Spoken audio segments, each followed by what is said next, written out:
The following video is intended for adult doll collectors. It is not intended for children. It is intended for adult fans of toys as well as vintage memorabilia. Today I'm going to unbox this vintage Barbie from 2000. It is part of the Barbie boutique release, or that's what it was called in Europe.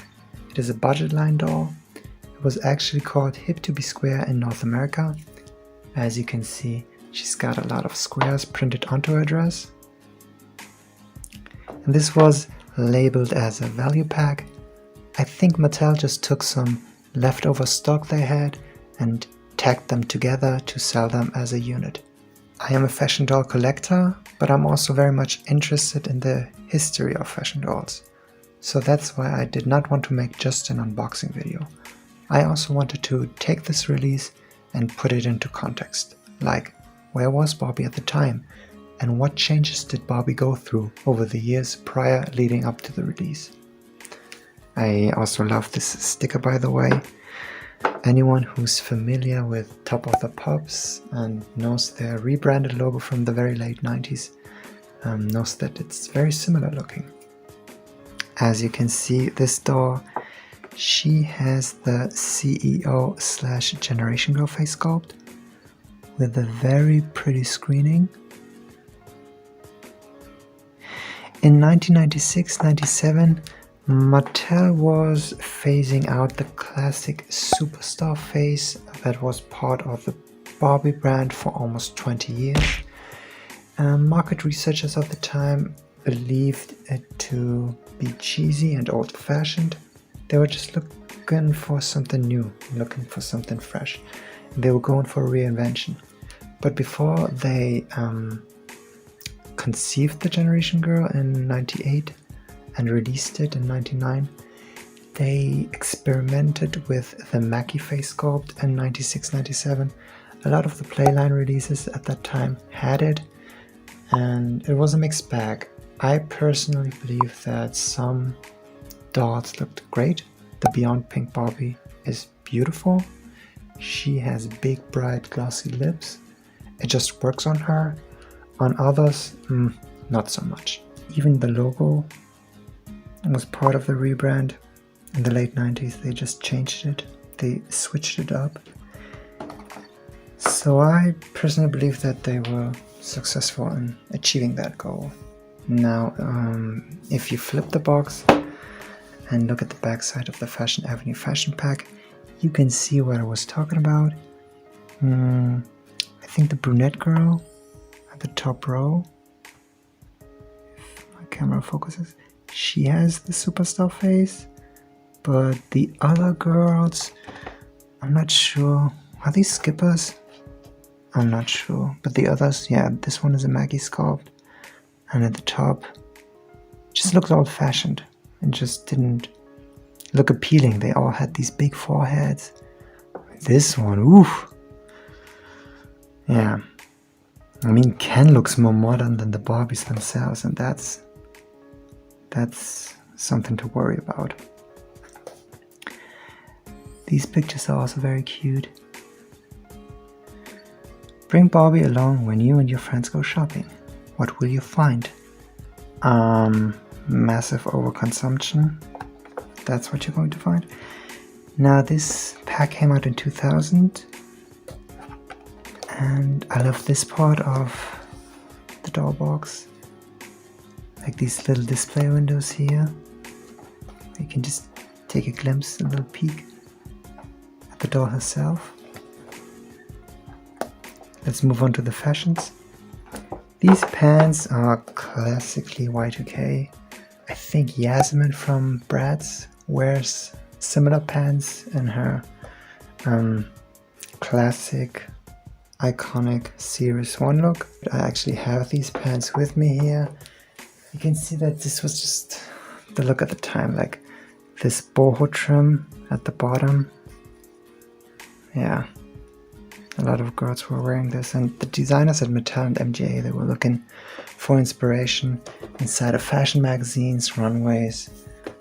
So it was just something that a lot of girls wore at the time. The blue top Has some printed on flowers, some stitching at the collar and at the sleeves. There's a paper bag here, and there must be a plastic bag here as well. These shoes, these chunky shoes are also very Bratz. So yeah, just going to be taking her out, and yeah, we'll be right back.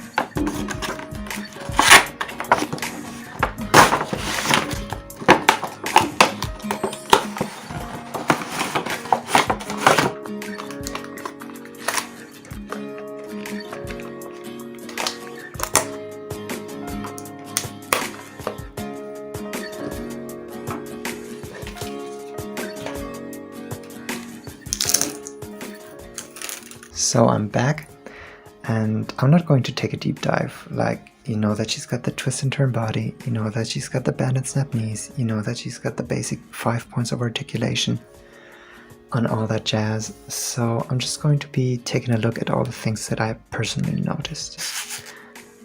She's in desperate need of a WD-40, that's for sure, or a hip replacement surgery. These earrings are actually 2 separate pieces, so you can just wear them as studs, but I love dangly earrings, so I'll keep them that way. This outfit is also, these are 2 separate pieces, both Velcro in the back, but in the front they're held together by this plastic square with rounded off edges. It's super risque, it's very risky, she's shown a lot of skin. As far as normal outfits and not bathing suits or bikinis go, I think this is one of the riskiest outfits she's worn, and she looks amazing in it.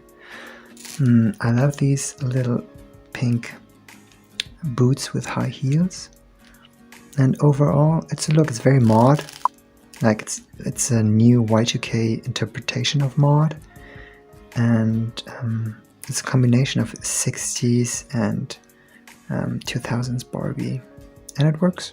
It just works. She also comes with a handbag. I love that Mattel used to also put in a lot of paper accessories, like this shopping bag, and they don't do that anymore. This purse, you can actually open it, I think. Like, can you open it? I'm not sure. Yeah, you can.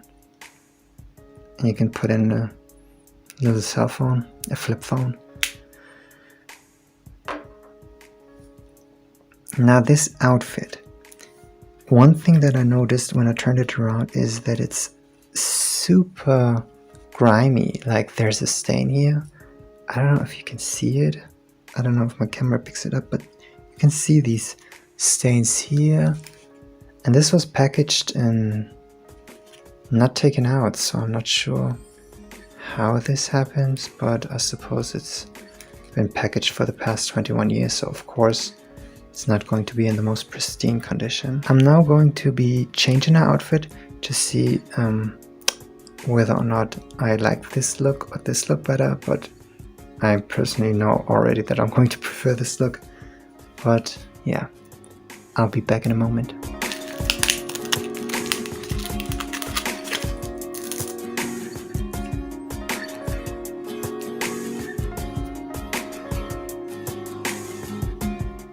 I'm back. This is the second outfit. It's cute. It's very much a very simple, normal looking everyday look. I do like the burgundy shoes and the burgundy purse, but I would have preferred if the length of the top was more like this, more like a crop top. And I'm not sure if I like the length of the pants. They should have been either longer or shorter, but this length is iffy. But you know that I'm going to say that this outfit blows this one out of the water. It's still cute to have this for mix and match, so I'm not too mad about it. So before I go, I wanted to quickly wrap this video up. I hope you enjoyed watching this video. I hope you enjoyed to hear my opinions, my ramblings, and I'm not that big of a pro when it comes to making videos, so bear with me. I'm also not a native speaker, so I hope my English is understandable for you. As you can see, my tastes in fashion dolls veer towards more high glamorous concept, as in they're rooted in reality, but there's a twist to it. And I miss this kind of Barbie, which is why I'm going to be starting to make more videos about what changed in her world and what we should go back to when it comes to Mattel's Barbie. But I also love other fashion dolls. I love Rainbow High, I love Bratz, and yeah, I'm not that big into fantasy concepts. I'm not big into unicorns or mermaids or fantasy princesses. That's just not my thing. I'm more of a fashionista. Okay, not to throw any more shade. I hope you enjoyed this video. If you did, I would love to hear your own thoughts and opinions. And did you like this Barbie? Or is this Barbie trash to you? Just sound off in the comments below. And maybe you'll see me in another one. Bye.